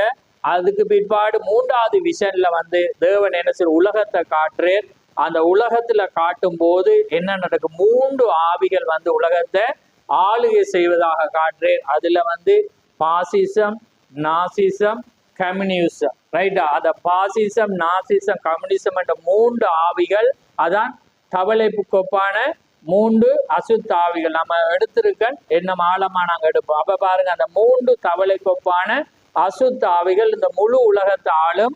இந்த 2ஐயும் 3வது கம்யூனிசம் வந்து முழுவதையும் விழுங்கி போடும். கடைசியாக இந்த கம்யூனிசம் தான் உலகத்தை ஆளும். அதுதான் வோச் ரஷ்யா. ஆமே. வடதேச ராஜாவை நோக்கி பார். அப்ப அந்த நேரத்துல சோவியத் யூனியன் என்று இருந்தது. அப்ப ரஷ்யான்ற பேர்ல அது இல்லை. ஆனா தீக்கர்ச்சி காணக்குள்ள வோச் ரஷ்யா, ரஷ்யாவை கவனித்து பார், கவனித்து பார் என்றக்குள்ள பாருங்க விஷன் சொல்லப்படுது. அப்ப சோவியத் யூனியன் ரஷ்யான்ற ஒரு நாடே இல்லை. ஆனா பாருங்க தரிசனம் எப்படி உண்மையா. அப்ப பாருங்க, இப்ப பாருங்க பாசிசத்தை கொண்டு வந்தவன் முசோலி. அப்ப உங்களுக்கு விளங்கி இருக்கு ஏன் இந்த இவ்வளவு இது இருக்க முசோலியே எத்தியோப்பியால படையெடுப்பான்னு சொல்றீங்கன்றதுக்கு காரணம், அந்த அவன் வந்து அந்த முசோலியன் தான் என்ன செய்யறான், இந்த பாசிசத்தை கொண்டு வரான். அடுத்தது வந்து இந்த நாசிசத்தை கொண்டு வந்த யாரு, ஹிட்லர். ஏன்னா அடல் ஹிட்லர் வந்து என்ன செய்யறான், நாசிசத்தை கொண்டு வர்றான். கம்யூனிசத்தை கொண்டு வந்து யாரு, ஸ்டாலின். அப்ப பாருங்க அது யாரு, ரஷ்யா. இன்றைக்கு கம்யூனிசத்துக்கு ரஷ்யா மெயினா இருக்கு. ஆனா இந்த 2ம் இப்ப அழிஞ்சிட்டு, பாசிசமும் அழிஞ்சிட்டு நாசிசமும் அழிஞ்சிட்டு. ஆனா கம்யூனிசம் வந்து இன்றைக்கு அது வந்து முழு உலகத்திலே இருக்கு. நாங்க பாசிசம், கம்யூனிசம், நாசிசம், கம்யூனிசம் என்று படிச்சாக்களுக்கு தெரியும் போல. நினைக்கிறேன் பாசிசம் என்ன முதலாளித்துவம் பண்ணுவாங்க என்ன அந்த கொள்கை. ஏன்னா அப்ப அதை நாங்க பிறகு பார்ப்போம். பாசிசம், நாசிசம், ரைட், பிறருக்கு தெரியும் ராமன். அப்ப அதே மாதிரி பாருங்க, அந்த பாசிசம், நாசிசம், கம்யூனிசம். இப்ப கம்யூனிசம் தான் இந்த 2ஐயும் விழுங்கி இப்ப இருக்கு. இதான் 3வது விஷயம். 4வது கான்று முட்டை வடிவிலான கார், அதாவது ரிமோட் கண்ட்ரோல்ல ரோட்ல ஓடுற கார். அப்ப அவங்க என்ன செய்யறாங்க, கார் டிரைவர் இல்லாம ஓடுது. ஆனா பின்னுக்கு சீட்டு விளையாடிட்டு இருக்காங்க, கார்ட்ஸ் விளையாடிட்டு இருக்காங்க. இப்ப நடக்குதா இல்லையா? இப்ப அமெரிக்கால இப்ப அந்த கார் உற்பத்தி ஆயிட்டு ஒரு சில நாடுகள்ல ஓடுது. இலங்கையில ஓடையிலாண்டா அதுக்கேற்ற ரோட் வசதி வரும். இங்கன்னா டக்குன்னு நாய் வந்துடும், மாடு வந்துடும், என்ன எல்லாம் அங்க ரோட்ல வந்து என்ன செய்ய ஓடுக்குன்னா அதே ஓடும். அவங்க இந்த இடத்துல நான் ஸ்கூலுக்கு போகணுமெண்டு அவங்க அந்த அதுல செட் பண்ணி விட்டுட்டா இவங்க ஹாயா நித்திரையும் கொள்ளலாம். அது நிக்க வேண்டிய இடத்துல நின்று இப்ப ஓடுது. அந்த வீடியோல அனுப்பினேன். அப்ப பாருங்க அது ஓடுது. அது அந்த டைமுக்கு வலது பக்கம் போகணும், அதே காரே ஓடும், ரிமோட்ல வந்து ஓடுற. அது வந்து முட்டை வடிவில் இருக்குமென்று தீக்கர்சி விஷனை காண்ற உள்ள இருக்கிறவங்க சீட்டு விளையாடிட்டு பயம் இல்லாம போறாங்க. அப்ப என்ன செய்யற, அந்த கார் போறதை இவர் விஷன்ல காண்றே, அதுவும் நிறைவேறிச்சு. ஆமே. அப்ப பாருங்க, 1வது நிறைவேறி, 2வது நிறைவேறி, இப்ப 3வது நிறைவேறி, 4வதும் நிறைவேறி. ரைட். அடுத்த 5வது கான்று பெண்கள் வந்து ஓட்டுரிமையை பெறுவாங்க. இப்ப வரலாறு திருப்பி முன்னுக்கு போனீங்கன்னா ஆரம்பத்துல வந்து எந்த பெண்ணும் வந்து ஓட்டு போடலாம், ஆணுக்கு மட்டும்தான் ஓட்டுரிமை இருந்து. ஆனா அது என்ன செய்யறதாண்டா, இவர் தீக்கர்சி விஷன் காண்ற நேரத்தில் எந்த பெண்ணுக்கும் ஓட்டுரிமை இல்லை, அமெரிக்கால ஓட்டுரிமை இல்லை. அவர் காண்ற ஓட்டுரிமையை பெற்று இவங்க தவறான ஒன்றதை பெறுவாங்க. அதே போல அறகுறையான ஆடைகளோடு அத்திலேயே போல அந்த வச்சு கொண்டு பெண்கள் வீதிகள்ல நடப்பாங்கன்றத இவர் விஷன்ல காண்ற. அதே மாதிரி என்ன நடக்கிறது, அமெரிக்கா வந்து, ஏன்னா அமெரிக்கா வந்து ஒரு கிறிஸ்தவ நாடு. உங்களுக்கு நான் முன்னமே சொன்னேன்னா, அமெரிக்கா வந்து ஏன் அந்த அமெரிக்காவை கண்டுபிடிச்சாங்கண்டா, ஏன் கண்டுபிடிச்சாங்க, நம்ம ஒண்ணு மத சுதந்திரத்துக்காக. எங்க இருந்து வந்தவங்க பிடிச்சாங்க, பிரித்தானியா, என அதுல இருந்து ஒவ்வொரு நாடுகள்ல இருந்து வந்தவங்க தான் அமெரிக்காவை பிடிச்சாங்க. அமெரிக்கால ஒரு குடியினம் இருந்தது, எது, ரெட் இந்தியன், சிவப்பு இந்தியர்டுவான். அந்த கனெக்ஷன் தான் பிரண்ணாமுடைய. அவங்க தான் கருப்பின். அந்த ரெட் இந்தியனை கொண்டுதான் அவங்கள தான் பழகினான். அவங்கள கொண்டுதான் அமெரிக்காவை இந்த வெள்ளையர்கள் வந்து ஆக்கிரமித்தான். இப்ப நீ சிம்பாப்வேயை பார்த்தீங்கன்னா, கிரிக்கெட் பார்த்தவங்களுக்கு தெரியும், ஒரு காலத்துல வந்து சிம்பாப்வே நாடை வந்து யாரு ஆட்சி செஞ்சது, கருப்பினம். அதுக்கு பிற்பாடு என்ன, வெள்ளை இனம் வந்தான் என்ன. அப்ப அதுல வந்து பாருங்க, கருப்பின நாட்டுல வெள்ளையர்கள் ஆக்கிரமிச்சு அதுல 10 பேர்ல 11 பேர்ல 10 பேர் வெள்ளையனும் ஒரு ஒழுங்காண்டு ஒரு காப்புலியனும் என்ன செய்வான், விளையாடும். இப்ப அது மாறி நீங்க சொல்றேன், நீங்க செய்யறீங்க உங்களை அது மாறுமன்றதை அண்டு சொல்றேன். அது பார்த்தா இப்ப கிட்டடியில பாத்தீங்க அது நிறைவேறி இப்ப கருப்பினை அடிச்சு வெள்ளையனை அடிச்சுட்டான். அப்ப அதே போல பாருங்க, இந்த அமெரிக்கா வந்து கருப்பினம் ரெட் இண்டியன்றது. ஆனா வெள்ளையர்கள் போய் கருப்பினத்தை ஆக்கிரமிச்சு கொண்டு போட்டு அமெரிக்காவை வந்து என்ன செஞ்சிட்டாங்க செய்து அந்த காரியங்கள் அவங்க என்ன செய்யறாங்க, ஓட்டுரிமை மத சுதந்திரம் உள்ள நாடு, பாடசாலையோ பார்லிமெண்டோ எது செய்யக்குள்ளேயே தேவன மகிமை. அதான் என்ன அவங்க வந்து என்ன ஒரு ஆர்சி இல்ல நொன்னார்சி கிறிஸ்தவ அந்த இதுல தான் அவங்க நடந்தாங்க. தேவனை இயேசு கிறிஸ்துவ கடவுளை ஆராதிக்கிறோம். அப்படிப்பட்ட இதுல ஆனா இன்னைக்கு பாடசாலையோ பார்லிமெண்டோ எங்கேயுமே இல்லை. அதான் ட்ரம்ப் வந்து என்ன சொல்றான், பார்லிமெண்ட்ல பைபிளை கொண்டு வரணும், ஒவ்வொரு பிள்ளைகளும் வீட்லயும் பைபிள் இருக்கும். ஆனா என்றாலும் அவன் ஒரு ரோமன் கத்தோலிக்க தான். ஆனா அந்த நாடு வந்துட்டு அப்ப தீக்கர்சி அதனால தவறான முடிவு ஏற்படும் போது தீக்கர்சிட காலத்துல கெனடி என்ன செய்யறான், ஜனாதிபதியார் பெண்களுக்கு உரிமை அந்த ஆண்டு தான் வருது. அவன் கெனடி வந்து ஒரு அழகானவன். அப்ப அவனோட போட்டியிட்டவன் நோபலானவன். அழகான ஒரு கெனடிய என்ன செய்வான் அந்த பெண்கள் கண்டு என்ன செய்யறாங்க, தெரிவு செய்து ஓட்டை கொடுத்தோன ஃபர்ஸ்ட் டைமாக ரோமன் கத்தோலிக் ஒருவன் என்ன செய்யறான் ஆட்சிக்கு வாரான். அதுல நான் ஒரு நாள் செய்தி எடுப்பேன். பாத்தீங்கண்டா அந்த டைம்ல பாத்தீங்கன்னா இவர் அமெரிக்கன், அவட வைஃப் யாரு, எந்த நாட்டை சேர்ந்த, பிரான்ஸ்.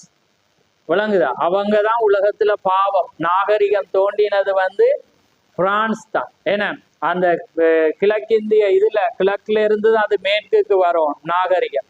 அதே மாதிரி தீக்கர்சி சொல்றேன், பிரான்ஸ் தான் முதல்ல உடுப்புல அரகுரு. ஆனா அந்த ஆவி இங்க வந்துட்டேன்னு சொல்றே தானே கேட்டிருப்பீங்க. அதே மாதிரி அதை உள்ளுக்குள்ள போய் பாத்தீங்கன்னா அவன் கெனடி அமெரிக்கா, அவ வந்து யாரு பிரான்ஸ். இந்த ரெண்டும் சேருது.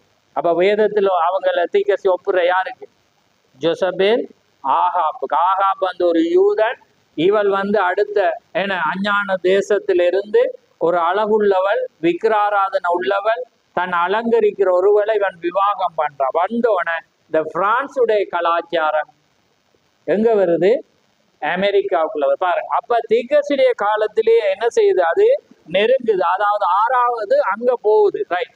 ஆனா இன்றைக்கு என்ன நடக்கும்டா, 7வது மட்டும்தான் மிச்சமா இருக்குது. இப்ப ரைட், இப்ப 5வது சொல்லிட்டேன், பெண்களுக்கு ஓட்டுரிமை கொடுத்து அவங்க அரகுரு ஆடையோட வந்து செய்வாங்க. 6வது வந்து தீக்கர்சி காண்றே அமெரிக்காவில் ஒரு அழகான பெண் அரசாளுவான். அப்ப அவர் சொல்றேன் அது ஒருவேளை ரோமன் கத்தோலிக். ஆமேன், அது ரோமன் கத்தோலிக்கா இருக்கலாம். ஒருவேளை ஒரு அமெரிக்காவில் ஒரு பெண் ஜனாதிபதியாக கூட அல்லது ஜனாதிபதியாக கூட ஆகலாம். அப்ப தீக்கர்சிட காலத்திலே கெனடி அந்த ஜக்லின் நினைக்கிறேன் அவளுடைய நேரத்திலே அது உள்ள வந்து ரோமன் கத்தோலிக் அப்பே என்ன ஜனாதிபதியா வந்து சிஸ்டத்தை மாத்திட்டான். ஆனா என்ன நடக்குது, அதே நேரத்துல இப்ப எங்கட காலத்துல என்ன நடந்துச்சு, உபவும் ஆயிட்டு ஜனாதிபதியும் ஆயிடுச்சு. கமலா ஹாரிஸ பாத்தீங்கன்னா ஒரு நாள்ல இப்ப பைடனுக்கு ஜனாதிபதியா இருந்தது கமலா ஹாரிஸ். ஆனா ஒரு நாள் அவர் வியாதியா இருக்கக்குள்ள 24 மணித்தியாலத்துல ஒரு நாள் அவ ஜனாதிபதியா. ஏண்டா நீங்க எப்பயுமே வருஷக்கணக்கா இருக்கணும்னு பார்க்கக்கூடாது. தேவன்ட எளிமையில ஸ்பொட்டுல போ, உங்களுக்கு தெரியாம போகும். எப்படி, அதுக்கு ஒரு உதாரணமும் சொன்னேன். அங்க நீங்க பாத்தீங்கன்னா ஒரு ஆளை நாய் தாப்படும், ஒருவன் ரத்தத்தை நாய்கள் நக்கு. இந்த ரெண்டும் பாத்தீங்கன்னா எப்படி நடக்குது. இப்ப நாங்க நினைக்க செத்தோன்னு அதுல நின்று அவனுக்கு பக்கத்திலே இருந்து நக்குமண்டா நாங்க நினைச்சிருப்போம் தானே. நானும் நினைச்சேன், நீங்களே நினைச்சு. ஆனா அது எப்படி நிறைவேறுது, அவன் போய் இவனை தாட்டுட்டு போய் என்ன அத ரதத்தை கழுவக்குள்ள வந்து கழுவி ஓடி வர்ற தண்ணீரதுலதான் என்ன செய்ய அவன் ரத்தத்தை நக்குது. புரியுதா அவங்களுக்கு? அப்ப அதனால கவனமா இருக்கு. அப்படியே பார்த்துட்டு இருந்தீங்கன்னா அது எலியா வரணும்னா அவர் வந்தாயிட்டு. அப்ப அது மாதிரி நாங்க எதையோ பெருசா பார்த்துட்டு இருப்போம், அது எளிமையில வந்து அந்த ஸ்பொட்டுல நிறைவேறும், ரைட். அப்ப பாருங்க, அப்ப என்ன செய்யுது, கெனடிட காலத்திலே என்ன நிறைவேறிட்டு ரோமங்கத்திற்கு உள்ள வந்துட்டு. ஆனா இப்ப பார்க்கக்குள்ள அமெரிக்கால வந்து என்ன நடக்குது, ரெண்டும் ஒருவேளை ஃபுல்லாவும் வரலாம், அது எங்களுக்கு தெரியாது. ஆனா நாங்க எங்கட சிந்தையில நாங்க அதை எதிர்பார்க்கிறோம். ஆனா அது ஒருவேளை எதுவும் நடந்து வரலாம். ஏண்டா அன்றைக்கு கிளாரி கிளீட்டரும் போட்டிட்டாங்க, கேமலா இனி கிளாரிக்குல இதாகிட்டு இப்போ கேமலா ஹாரிஸ் மட்டும்தான் இந்த முறை நாங்கள் எதிர்பார்த்தோம். ஆனால் அவ தோத்துட்டேன். நாங்கள் செய்திக்காத எதிர்பார்த்தபடி அவ வரணுமென்றது. ஏன்னா அது வந்தாதான் நாங்கள் டப்புன்ட்டு போயிடலாம். ஆமே, அதுக்காக நாங்கள் எதிர்பார்த்து நாங்கள் ஒழிய, ஏன்னா அது வந்துட்டு எல்லாமே முடிஞ்சிடும். ரைட், இப்போ அழகுள்ள அப்போ 6 நிறைவேறிட்டு நிச்சயமா அது நிறைவேற்ற. ரோமன் கத்தோலிக்கன்னா அது கம்ப்ளீட். பெண் என்றாலும் என்ன கம்ப்ளீட் தான். ஒருவேளை தேவன் ஃபுல்லா தான் அவரை பற்றி அவரை சிந்தையை நம்ம அறியலாதான். ஏன்னா ஒருவேளை அவர் ஆதி நேரத்துல வந்து ஃபுல்லா வரணும்ன்றிருந்தா நம்ம அது நிறைவேறல. ஆனா நாங்க நிறைவேறிட்டோம் என்று விசுவாசிக்கிறோம். ஆனா ஒருவேளை அது கூட வரலாம். ஆனா காலத்தின் கட்டாயம் என்று பார்க்கக்குள்ள அது நிறைவேறிட்டு தான் விசுவாசிக்க. ஏண்டா ட்ரம்ப் என்ன 4 வருஷம் இருப்பான் என இருக்கக்குள்ள பாத்தீங்கன்னா காலம் தள்ளி தள்ளி போகும். ஆனா காலம் அதி சீக்கிரமா இருக்கிறது என்று நாங்க விசுவாசிக்கிறபடினால அது முடிஞ்சிட்டன்றதை நாங்க. அடுத்தது வந்து 7வது விஷன் என்ன, அமெரிக்கா வந்து புகை காடா தீக்கரிசி திரும்பி பார்க்கிறேன். அமெரிக்கா பூரா அழிஞ்சி புகை மட்டும்தான் கிளம்புது. ஏனண்டா ரஷ்யான்னு சொன்னேன். அவன் வந்து இவனுக்கு மேல என்ன செய்வான், ஒரு குண்டை தூக்கி போடக்குள்ள அணுகுண்டு. ஏண்டா இப்ப வந்து யுத்தம் வந்து வளமையாவே ஒரு பழமொழி இருக்கிறது, யார் முந்துறானோ அவன் தான் சண்டையை. ஒரு பெரிய ஒரு ஆள் வரலாம், ஏன்னா ஒரு ஒரு கராட்டி மாஸ்டர் வரக்குள்ள டக்குன்னு நான் எடுத்து பொல்லெடுத்து மண்டையில முதலாவது அடிச்சுட்டேனேண்டா அவர் கராட்டி தெரிஞ்சேன்னா ஒன்றுமே இல்லை. ஏன்னா யார் இப்ப வீரன் ஆக்கள் சொல்லுவான் அவனுக்கே அடிச்சுட்டான். ஏன்னா நான் முந்தினபடியாக அவன் முந்தி இருந்தான்னா நான் சப்பேன். ஏன்னா அவன் மாஸ்டர். அதே மாதிரி இன்னைக்கு அமெரிக்கா ஒரு பெரிய வல்லரசா இருந்தாலும் முதலாவது ஒரு குண்டை போட்டாண்டா எல்லாமே ஆட்டம் முடிஞ்சு. ஏன்னா அப்ப ரஷ்யா வந்து என்ன செய்வான்டா, பெரிய ஆட்டாம்பாம், அதாவது பெரிய ஒரு அணுகுண்டை அவன் தூக்கி அமெரிக்கா எதிர்பார்க்காத நேரத்துல தூக்கி போட்டோன்னு அமெரிக்கா. ஏன்னா அவனுக்கு தெரியும் அமெரிக்காவுக்கு போட்டா முழுசா அழியிற மாதிரிதான் போடணும். மிஞ்சி எழுப்பி வந்தாண்டா எங்களை ஒண்டில்லன்னு ஆக்கிடுவானாண்டா எதிரிக்கு நம்ம அப்படித்தானே செய்வோம். அப்ப 4-5 தூக்கி கொண்டு வந்து ஒன்று போட்டாலே இப்ப தாங்கல. அண்டு ஹீரோசீமா நாகசீமா, ஏன்னா அது 2ல போட்டது இப்ப கூட புல்லு வளராதண்டா. இப்ப காலத்துல போட்டா ஒருவனுமே எலும்பியலாத கட்ட. அப்ப ரஷ்யா என்ன செய்யும், அமெரிக்காவுக்கு அதை போடும். ஏன் ரஷ்யாவை கொண்டு வந்தது யாரு, தேவன் தான். ஏனண்டா கிறிஸ்தவத்தை தேவனை மறந்து ஜீவிக்கும் போது அவங்களை அழிக்கவே தேவன் ஒரு ராஜாவை பழைய ஏற்பாடுல எழுப்பினது போல இன்றைக்கு என்னையும் உங்களையும் நாங்க தேவனை மறந்து போனா அழிக்க ஒரு கொடூரன். எப்பயுமே எதிரி எங்களுக்கு எப்போ எழும்புவானன்ற நம்ம பலவீனமாகக்குள்ளதான் அவன் எழும்புவான். ஆமே, நாங்க பலமா இருந்தா அவனை கொஞ்சம் அமைதியா வச்சிருப்போம். அவன் எதிரி தான், ஆனா அமைதியா வச்சிருப்பேன். ஏன்னா அதுக்கு ஒரு நீதிமொழியில வசனம் சொல்லுங்க, ஒருவண்ட வழி கர்த்தருக்கு பிரியமா இருந்தால் அவனுடைய சத்துருக்களும் அவனோடு சமாதானமா இருக்கும்படி செய்வார். ஒருவண்ட வழி கர்த்தருக்கு பிரியாண்ட எதிரி கூட சைலண்டா இருப்பான். இவன் கொஞ்சம் மாறுறான்டா அவன் தான் ரிமோட். ஏன்னா அவனை வச்சுதான் இவர் ஆட்டு. அப்போ இவர் பாப்ப எங்க புல விட்டேன்.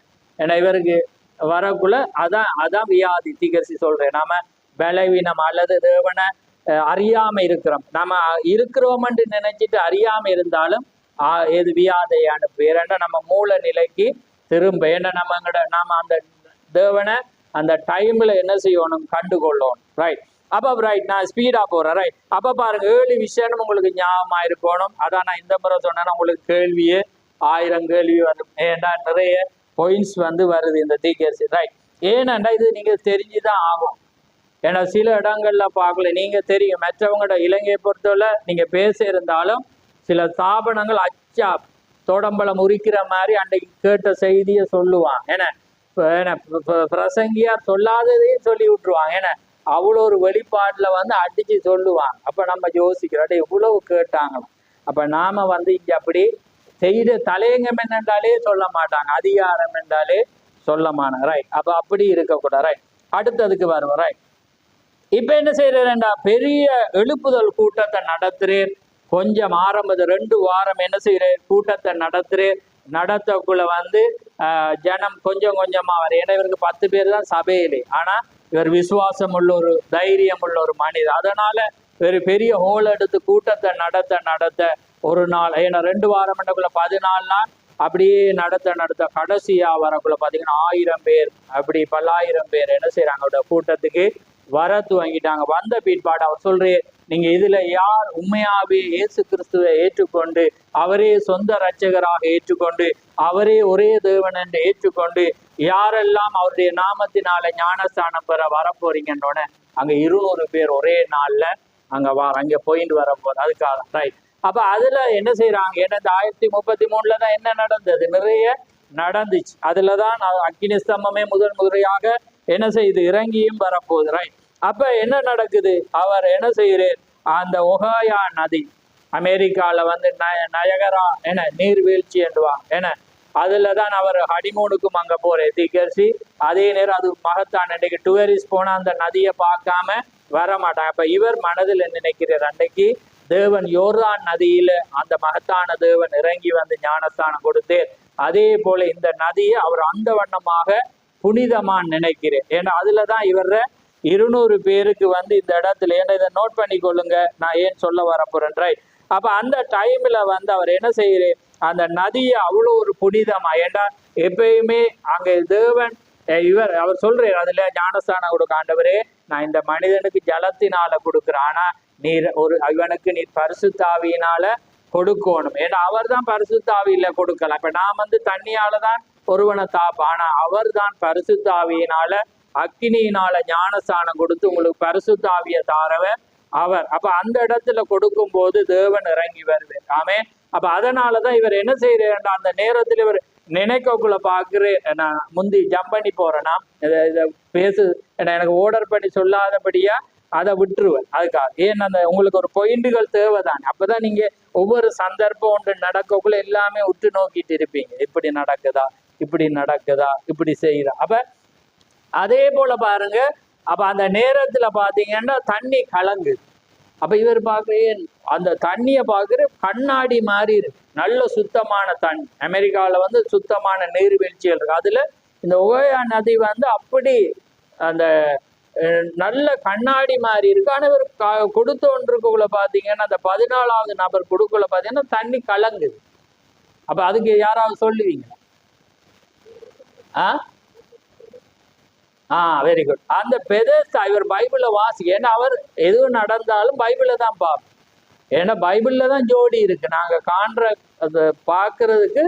அப்ப இவர் வாசிக்கக்குள்ள பாத்தீங்கன்னா யோவான் அதிகாரத்துல என்னன்னா, அந்த பெதேஸ்தா காலத்துல தேவ தூதர்கள் இறங்கி தண்ணியை கலங்கினோன்னா போறவன் தான் சுகமாகும். ஆமே. அப்ப பாருங்க, ஏன் நான் இப்ப சொல்றேன்னா, ஒருவேளை நீங்க அப்படி வரக்குள்ள நீங்க என்ன செய்வீங்க, விசுவாசத்துல பாப்பீங்க இது தேவனால என்ன தேவன் வந்திருக்கிறாரா. நாளை எப்பயுமே ஒரு ஆளு கொடுக்கக்குள்ள வானத்தை பார்ப்போம். ஏன்னா தேவன் இயற்கைக்கு மேம்பட்டவராக ஏதாவது ஒன்ற முகில்களை காட்டுவேர், காரியத்தை என்ன செய்ய, ஒரு இயற்கை விசுவாசம் தண்ணியை பார்ப்போம், ஏன்னா அந்த வெளிச்சத்தை பார்ப்போம். அது நிச்சயம், அது அவர் நேற்றும் என்றும் மாறாத தேவன். அவர் இயற்கைக்கு மேற்பட்டத பெரிதான அடையாளத்தை தீர்க்கதரிசி கொடுப்பேன். ஆமே. ஏனென்றால் அது ஜனங்கள் காணும். அப்ப நானும் நீங்களும் என்ன ஒரு அடையாளத்துக்கு பிறந்திருந்தாலும் எங்களோட அடையாளம் வெளியரங்கமா இருக்காது.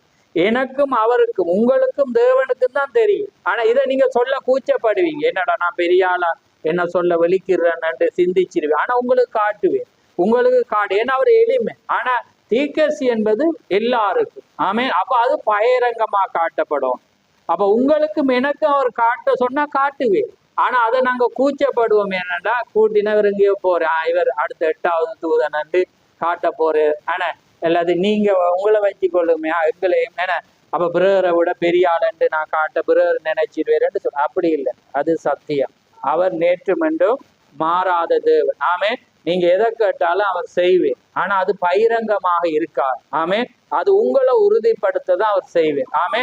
அதுக்காக ரைட். அதனால நான் எத்தனையோ பார்த்து நான் அதுல எல்லாத்துலயும் வெற்றி பெற்றிருக்கிறேன். ஏன்னா சில பேர் வந்து அதை பார்த்துருக்காங்க, கண்டிருக்காங்க, அது எல்லாமே. ஏனண்டா அது தேவனுடையதா. நீங்க எதை விசுவாசிச்சு பாக்குறீங்களோ அதை காண்பீங்க. ஆமே. ரைட். இப்ப பாயிண்ட்டுக்கு வார. ரைட். அப்ப பார்க்கக்குள்ள பாத்தீங்கன்னா ரைட், இப்ப இவர் என்ன செய்யறேன்டா, அப்ப கிறிஸ்துக்குள்ளாக அவர் ஒவ்வொரு ஆளையும் வந்து சொல்லிதான் கொடுக்குறேன். ஏண்டா அவர் சொல்றேன், நீங்க இயேசுவ சொந்த இரட்சகரா ஏற்றுக்கொள்றீங்களா, இந்த கூட்டத்துல உண்மையாவே மனம் மாறி, ஏன்னா டீச்சிங் கொடுக்காம எடுக்கல.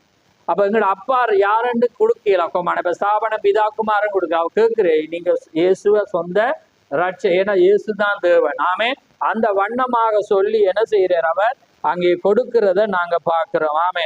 அப்ப நான் இப்ப இந்த நேரத்துல அந்த கூட்டத்திட்ட கேட்க விரும்புறேன், அப்படி என்ன இங்க அவர் நின்றா இப்ப இவரே அவரை சொல்லி கொடுக்கணும். ஆமே. அப்ப பாருங்க, அதான் அந்த விளக்கம் இல்லாத ஒரு காரியங்கள் இன்றைக்கு பயன். இன்றைக்கு ஏன் சொல்றேன்னா, இன்றைக்கு இப்ப ஞானஸ்தானம் எப்படி கொடுக்குறாங்க? பிரண்ணாமனுடைய நாமத்தினால். அது எவ்வளவு ஒரு மோசமானது என்று பாருங்க. ஏன்னா அப்ப பாருங்க, இன்றைக்கு ஏனென்றா இன்றைக்கு ரட்சிப்புக்கு யார் வந்து? அன்றைக்கு ஒரு மனுஷகுமாரன் வந்து யாருக்கு வந்து ரட்சிப்பு? அந்த நாமத்துல தான் அதை ஏற்றுக்கொள்ளும். அப்ப இன்றைக்கு பாத்தீங்கன்னா பிரண்ணாமுடைய நாமம். அப்ப இவ்வளவு ஒரு பொல்லாத ஒரு அந்த தீர்க்கசி எப்படி கொடுக்கிறாரு? ஆண்டவரே அவரை சொந்த ரட்சகராக ஏற்றுக்கொண்டு இயேசுவின் நாமத்தினால எடு. அப்ப ஏனென்றா இன்றைக்கு அவர் தான் அந்த மனுஷகுமார். அதனால அந்த நாமந்தான் எங்களை ரட்சிக்க முடியும் என்று இன்றைக்கு பிரண்ணா இவ்வளோ ஒரு கொடூரமான எவ்வளோ ஒரு பொல்லாத ஒரு காரியம் என்பதை நீங்க சிந்திச்சு பாருங்க. அதனால நீங்களும் நானும் தெளிவானதை எப்பயுமே நாங்க பெற்றுக்கொள்ள வேண்டாமே.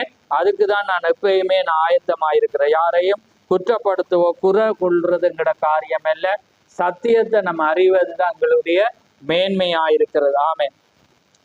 அப்ப பாருங்க, சரி, அப்ப அப்படி இருக்கும்போது இவர் ஒவ்வொன்றா 200 பேருக்குண்டா யோசிப்பேன், ஒன்றொன்றா கொடுக்கக்குள்ள கடைசியா பாத்தீங்கன்னா 17வது நபர் வாரு. அவரோட பேர் வந்து எட்வர்ட் கோல்வின். அப்ப பாருங்க, எட்வர்ட் கோல்வின் என்ற ஒரு மனிதன் அங்க வாரு. அவன் தான் இவருக்கு 24, அவனுக்கு ஏறக்குறைய 20 வயது. அந்த டைம்ல என்ன செய்யற வாரு. அதுக்கு முன்பு ஒன்ற சொல்றேன் என்னண்டா, அவளுடைய பேர் வந்து மாஜிய தெரியுமா? மாஜி, அவட நீங்க கேட்டிருப்பீங்க அடிக்கடி தீக்க சொல்லு. மாஜி என்ற ஒரு பெண் என்ன செய்யறாண்டா, ஒரு போட்ல இருந்து அறகுறை, அவட வயசு நான் குறைய 17 குறைய வயசு இருக்கு, ஒரு போட்டில் அறகுறையானு இவர் கொடுத்த ஒன்றுக்குள்ள டிஸ்டர்ப் ஆயிருக்கு அவருக்கு. ஆமே. அவள் முன்னால வந்து என்ன செய்யற அறகுறையா இருக்கு. அப்ப சொல்றேன், நீ மாஜி ஏன்னா இவர் அதே ஏஜா அதே ஏஜ் வந்து. அப்ப சொல்றேன், மாஜி நீ அப்படி செய்யறது சரியில்லை. அவர் சொல்றேன், இது வந்து தேவன் இறங்குற இடம், இது இடத்துல நம்ம பரிசுத்தமா இருக்கணும். அவர் சொல்றேன், பில்லி அது எனக்கு தெரியும், நானும் ஒரு சண்டே ஸ்கூல் டீச்சர், நீ உண்ட வேலையை நீ பாருங்க. அவ என்ன சொல்றா, அந்த இடத்துல சொல்லி அறகுறை. அவ சொல்ற, இல்ல இந்த நதி வந்து அன்றைக்கு எப்படி யோர்தான் நதியில தேவன் கொடுத்தாரோ அதே போல இந்த இடமும் பரிசுத்தம் உள்ள தண்ணியா இருக்கிறது, இதுல நீ இப்படி இருக்கக்கூடாது. அவள் மைண்ட் பண்ணாம போட்ல இருந்து அவள் என்ன செய்யற பரியாசமாக, ஏன்னா அவர் கொடுக்கக்குள்ள நிறைய பேர் பார்த்துட்டு இருக்கிறான். அப்ப பார்க்கக்குள்ள வந்து இவளும் அப்படி செஞ்சுட்டு இருக்கிறாள், இவள் கீழ்ப்படியல். அப்ப அந்த நேரத்துல பாருங்க, 17வது நபர் அங்க வந்து வரக்குள்ள இந்த நபர்கிட்ட எட்வர்ட் கோல்வின்டையும் அவர் கேட்கிறேன், நீ வந்து கிறிஸ்துவ சொந்த ரட்சகரா ஏற்றுக்கொண்டு ஆண்டுக்குள்ள அவன் ஆமைன்ற. அப்ப இந்த கூட்டத்துல நீ மனம் மாறி நீ ஆண்டுக்குள்ள ஆம் நிச்சயம் ஆண்டுக்குள்ள. அப்புறம் அவர் ஜெபிக்கிற, பரலோக பிதாவே ஆண்டவரே, நான் இந்த மனிதனுக்கு தண்ணீரால ஞானஸ்தானம் கொடுக்கிறேன், நீ பரிசுத்தாவினால கொடுமென்று சொல்லி கொண்டிருக்கக்குள்ள ஒரு சத்தம் ஒன்று வந்து சொல்லுது, மேல பாருங்க. அப்ப இவர் வந்து டக்குன்னு அந்த சத்தம் வந்தோடனே ஒரு டென்ஷன் ஆயிட்டு. அப்ப இப்ப இவர் சொல்லிட்டு இவர் இப்ப தாப்பேரண்டு அவன் பார்த்துட்டு இருக்கிற, இவர் அப்படியே ஸ்டக் ஆயிட்டு அப்படியே நின்றுட்டு. ஏன்டா அந்த சத்தம் திரும்ப 2வது முறையும் என்ன சொல்லுதாண்டா அந்த சத்தம், நீ மேல பாருண்டக்குள்ள இவர் அதை பார்க்காம இவர் ஸ்டக் ஆகிருக்கக்குள்ள அவன் இப்போ யோசிச்சுட்டு அவங்க இருக்கிறான், பில்லி நீர் ஏன் நீர் இப்படி இருக்கிறீர், நீர் கொடுமண்டக்குள்ள அவன்கிட்ட கேட்கிற, நீ ஒரு சத்தத்தை கேட்டியா அண்டக்குள்ள. அவன் சொல்ல, நான் ஒரு சத்தத்தையுமே நான் கேட்கலன்னு சொல்லக்குள்ள 3வது சத்தம், மேல நோக்கி பாருண்டக்குள்ள இவர் கொடுக்காம அப்படியே மேல நோக்கி பார்க்கக்குள்ள பாத்தீங்கன்னா அவர் கிரீன் கலரும் ஜெலோவும் அங்கே கலந்த ஒரு கலர்ல ஒரு பந்து போல ஒரு அக்கினியானது உருண்டு ஸ்பீடா வருது, வந்து அங்கே வந்து தொங்கி கொண்ட சொல்லிச்சு, என்னுடைய 1ஆம் வருகைக்கு முன்னோடியா யோவான் இருந்தது போல என்னுடைய 2ஆம் வருகைக்கு உன்னுடைய செய்தி, நீ இல்ல உன்னுடைய செய்தி எனக்கு முன்னோடியாய் இருக்கும் என்று ஒரு சத்தம் வரக்குள்ள எல்லாம் பதறிட்டான்.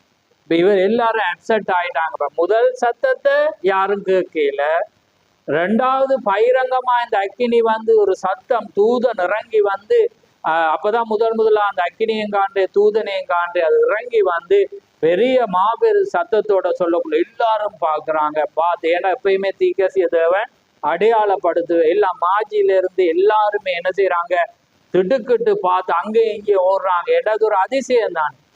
அடுத்த நாள் பாத்தீங்கன்னா பத்திரிகை எல்லாமே ஒரு பப்டிஸ்ட் ஒரு போதகர் ஞானஸ்தானம் கொடுக்கக்குள்ள இயற்கைக்கு மேம்பட்ட ஒரு வெளிச்சம் அங்க வந்துச்சுன்ட்டு என்ன செய்யறாங்க, பத்திரிகை எல்லாம் வருது.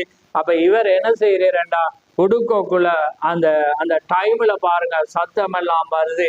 அந்த நேரத்துல எல்லாமே பரபரப்பா இருக்கு. ஆனா அதுக்கு முன்பு அவர் என்ன செய்யற, ஜெபம் செய்யக்குள்ள அவர் என்ன சொல்றாருண்டா, நீங்க எல்லாரும் கண்ணை மூடி நீங்க என்ன செய்யுங்க, காத்துருங்க. ஏன்னா ஜெபிக்கக்குள்ள கண்ணை மூடி பயபக்தி ஆயிருங்கன்றது தான் எப்பயுமே அவர் ஜெபிப்பார். நானும் அப்படி ஜெபிப்பேன். ஆனா இதெல்லாம் வரக்குள்ள என்ன செய்யுது, இந்த ஸ்டக் ஆன லேட் ஆகக்குள்ள சில பேர் கண்ணை திறந்து சில பேர் பார்த்துட்டாங்க.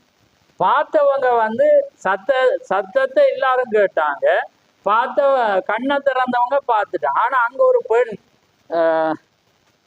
அங்க ஒரு 14 வயசு பெண் ஒன்று என்ன செய்யறான்னா, இவர் பாஸ்டர் சொல்லிட்டே ரெண்டு கண்ணே மூடி கொண்டு என்ன செய்யறா, அவ அப்படியே திறக்காம வந்து அவ பார்த்துட்டு இருக்கு. அந்த பெண் யாருன்னு சொல்லுங்க.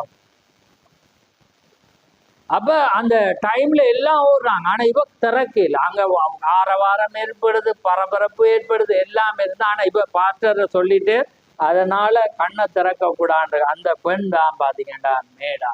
ஆமே, அவர் 2வது விவாகம் பண்ண அந்த டைம்லயே இவர் சபைக்கு அவ போறான். ஆமே 14. இப்ப நாங்க இப்ப கூப்பிடுறது என்ன, விவாகம் நடக்கல, இப்ப எங்களோட லிங்க்ல போகுது. ஆனா நான் இப்ப அதை முந்தி சொல்றேன் என்னன்னா, அந்த வயசுல 14 வயசுல அந்த பெண் அந்த தீர்க்கதரிசியுடைய வார்த்தைக்கு, அந்த போதகருடைய வார்த்தைக்கு கீழ்ப்படிஞ்சு கண்ணை மூடிட்டு அந்த இடத்திலே அவ இருக்கிறா. அந்த இதுதான் மேடம். ஆமே, அந்த மேடம் அந்த டைம்லே தேவனுடைய வார்த்தைக்கு, ஊழியக்காரனுடைய வார்த்தைக்கு கீழ்ப்படிஞ்சிருந்தார்.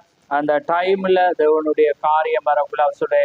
அப்ப இவருக்கு வந்து பெரிய ஆச்சரியம், 200 பேருக்கு ஞானஸ்தானம் கொடுக்குறேன், இன்னைக்கு பரபரப்பாகி கூட்டங்கள் பெறுகிறது. ஆனா இவருக்கு போய் எப்பயுமே, ஏன்னா இவருக்கு சொல்லி கொடுக்க யாரும் இல்லை, தேவன் சொல்லி இவர் அனுப்பு. யார்கிட்ட போய் கேட்டாலும் அவன் மாறி சொல்றான். உண்மையாவே என்னுடைய ஊழியத்திலேயே நான் அதை கண்டேன். நான் வந்து இப்படி இருக்கக்குள்ள 40 வருஷமா இருக்கக்குள்ள எல்லாமே இது அறிஞ்சிருப்பானுக்குள்ள, நம்ம ஒன்று அறிஞ்சிருக்கக்குள்ள பாத்தீங்கன்னா அது பேசிக் ஆக்களுக்கு நான் அதை குறைவா நான் சொல்லல, அது உண்மையாகவே இருக்கும். அதே போல நீங்களும் அப்படிப்பட்ட நபர்களை சந்திச்சு நீங்க அறிஞ்சு போட்டு கேட்டு பாருங்க, அட பேசிக்கே தெரியாம இருக்கும். அது எனக்கு ஒரு எப்படி ஏசாய அதமானேன்ற மாதிரி நம்ம எதிர்பார்த்து ஒன்றுமே இல்லைன்றதை நான் என்ன செஞ்சேன் கண்டேன். ஏனண்டா நீங்க எப்பயுமே தேவனை நேசிச்சு வேதத்தை பார்த்தீங்கன்னா தேவன் வந்து ரெவலேஷனை கொடுப்பார். ஆமே, அதுதான் மெயினா இருக்கு. ஆமே, நீங்க யாரும் சொல்லிக்காரவனும் இல்லை, தேவன் கற்று தருவார். ஆமே, அப்ப போதிக்கக்குள்ள உங்களுக்கு உறுதிப்பாடுவேன். இப்ப நீங்க வாசிச்சதை நான் சொன்னா உறுதிப்பாடு 2 சாட்சி ஆகும். அப்ப நீங்க வாசிக்கக்குள்ளே இது இப்படியா இருக்குமோ, இப்படிதான்ன்றக்குள்ள நாம் வந்து அதுதான்ன்றக்குள்ள உங்களுக்கு எப்படி இருக்கு, அதுதான் அடி. அதே போல தீர்க்கதரிசிக்கு இப்ப நடக்குது. பைபிள அவர் போய் பார்க்கிறேன், இது எப்படி வந்துச்சு, இது எப்படி யோர்தானுக்கு அவன் யோவான் முன்னாடியா இருந்தது போல நீ எப்படி இருப்ப, அதெல்லாம் அதை பார்க்கிறேன். அதை நாங்கள் அடுத்த வாரம் பார்ப்போம். ஏன்னா டைம் 5 நிமிஷம் லேட் ஆயிட்டு நாங்கள் ஒரு குறிய எனக்கு முடிக்கவே விருப்பம் இல்லை. ஆனால் அது ஆழமானது, நிச்சயமா உங்களுக்கு பிரயோஜனமா இருக்குமென்னு நான் விசுவாசிக்கிறேன். ஏன்னாண்டா நாங்கள் இந்த காலத்துல அவர் தான் எப்பயுமே தீர்க்கதரிசிகள் ஜனங்களுக்கு அடையாளமா இருக்கிறாங்க. எப்பயும் நம்ம அவங்கள நோக்கி பார்த்து தான் தேவனை கண்டுகொள்ளலாம். அவங்க தான் அவர் தேவனுடைய தீர்க்கதரிசியுடைய மினிஸ்ட்ரியே, இயேசுதான் கடவுளும் நீங்க மனவாட்டி அவர் மனவாள், அதான் அவரோட பாட்டு. ஆமே, அதை மட்டும் மனசுல நினைங்க. அப்ப அதனால அவங்க தேவன் இறங்கி வந்து தேவன் இந்த மகத்துவமான, அப்ப அந்த டைம்ல ஒரு மகத்துவமான ஒரு 1933 இப்ப நாங்க 2-3 சம்பவங்களை பார்த்துட்டோம். தேவன் இறங்கி வந்து தன்னுடைய தீர்க்கதரிசி கூடாக செய்து அந்த 17வது நபர் அங்கே காரியத்தை தேவன் வந்து, அது 17வது வந்து நீங்க நோட் பண்ணிக்கொள்ளுங்க, ரூபகாரப்படுத்துது. ஆமே, ஒன்றை உறுதிப்படுத்துற நம்பர் தான் 17. அதை நாங்கள் வேதத்துல இருந்து பார்ப்போம். நீங்க தீர்க்கதரிசியில செய்தி வாசிக்கிற வேளையிலையும் அவர் சொல்லியிருக்க 1 எத்தனை, 3 என்ன, 17 என்ன, 40 என்ன, 28 என்ன, இந்த நம்பர் தந்திருக்கு. அப்ப 28 வந்து ஒரு 36 ஒரு நம்பர். அதே போல 17 வந்து ரூபகாரப்படுத்துற. அப்படி அதே போல இந்த 17வது நபர் எடுக்கும் போது அந்த தேவன் வந்து ரூபகாரப்படுத்துறே. 2 மணிக்கு அவர் சரியாக ஞானஸ்தானம் கொடுக்குறே. அந்த டைம்ல தேவன் வந்து ரூபகாரப்படுத்துறே. லூக்கா 17:30 வந்து ரூபகாரப்படுத்தலுடைய நம்பர், அதான் 17. ஆமேன். அதே போல நாங்க வருங்காலத்துல அந்த நம்பரை வச்சு வேதத்துல ஏன் சோதனை 40 சோதனை ஏன்னு பார்த்தா உங்களுக்கு தெரியும். ஏமே, நீங்க வாசிச்சவங்களுக்கு தெரியும். தீர்க்கதரிசி ஏண்டா 40 வருஷம் 40 வயதுண்டா சோதனை, 40 வருஷம்ண்டா சோதனை. ஏன்னா இஸ்ரவேல் ஜனங்களை 40 வருஷமா உபவாசம் 40 நாளுக்கு பிற்பாடு தேவன் சோதிக்கப்பட்டு அதுக்காக தீர்க்கதரிசி வெளிப்பாடோடு சொல்லியிருக்கிறேன். அதனால இந்த 17 அது 20ல நடக்கக்கூடாதா, 21 நீங்க சிந்திக்க கூடாதுக்காக தான் 17 மென்ஷன் பண்ணி நான்டா அது ரூபகாரப்படுத்துது. ஆமேன். அதனால தேவன் தன்னுடைய தீர்க்கதரிசியை ரூபகாரப்படுத்தினார். ஆமேன். அந்த டைம்ல அவருடைய உருளியத்தை 1933 தேவன் அதை உறுதிப்படுத்தினார். அதனால கர்த்தர் தாமே உங்களை ஆசீர்வதிப்பாராக. நாங்கள் யாவரும் தலைகளை வணங்குவோம்.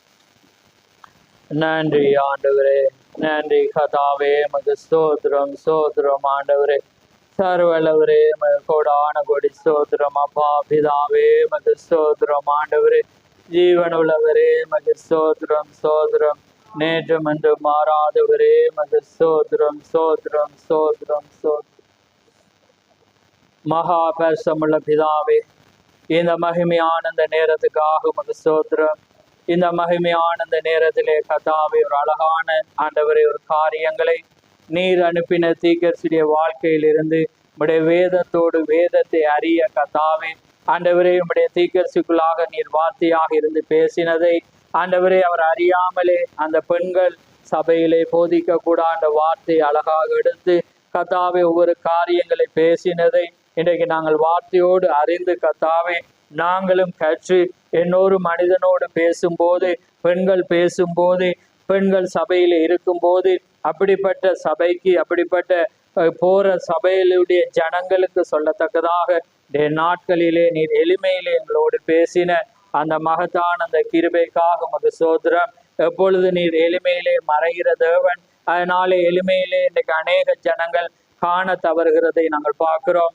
ஆனால் நாங்கள் காணத்தக்கதாக நீர் எங்களோடு எளிமையிலே நீர் எங்களோடு இடைப்படுகிற உடைய மேலான அந்த கிருபைக்காக உமக்கு ஸ்தோத்திரம். வந்த ஒவ்வொரு பிள்ளைகளையும் ஆசீர்வதியும் கர்த்தாவே, இந்த ஒவ்வொருடைய நினைவுகளையும் தேவைகளை நீர் அறிந்த தேவன். மனுஷனாகிய நானே இந்த நேரத்தை ஜனங்கள் விட்டு இந்த இடத்திலே கர்த்தாவை சிரமப்பட்டு வந்ததை பார்க்கும் போது இவர்களுக்கு நல்லதை கொடுக்க வேண்டும் என்று நான் சிந்திக்கும் போது கொள்ளாத நானே அப்படிப்பட்ட ஒரு இருதயம் நொறுங்கும் போது கர்த்தாவே, இரக்கத்தில் ஐஸ்வர்யம் உள்ள தேவன், எல்லாமே அறிந்த தேவன், மனிதனுடைய கஷ்டங்களை அறிந்த தேவன், பாடுகளை அறிந்த தேவன், எல்லாமே அறிந்த தேவன், நிச்சயமாய் இவர்களை ஆசீர்வதித்து அழியாத ஒரு ராஜ்யத்திலே கர்த்தாவே இளைப்பாறுதல் உள்ள தேசத்திலே இவர்களை கொண்டு வர போற கிருபைக்காக உமக்கு ஸ்தோத்திரம். எந்த ஆத்துமாவும் இழக்கப்படாத வண்ணம் உடைய ராஜ்யத்துக்கு வர நீ கிருபை செய்யும். ஒவ்வொருவரையும் ஆசீர்வதியும், வந்த ஒவ்வொருவரையும் ஆசீர்வதியும், வராத ஒவ்வொருவரோடும் இந்த செய்தியை கேட்கிற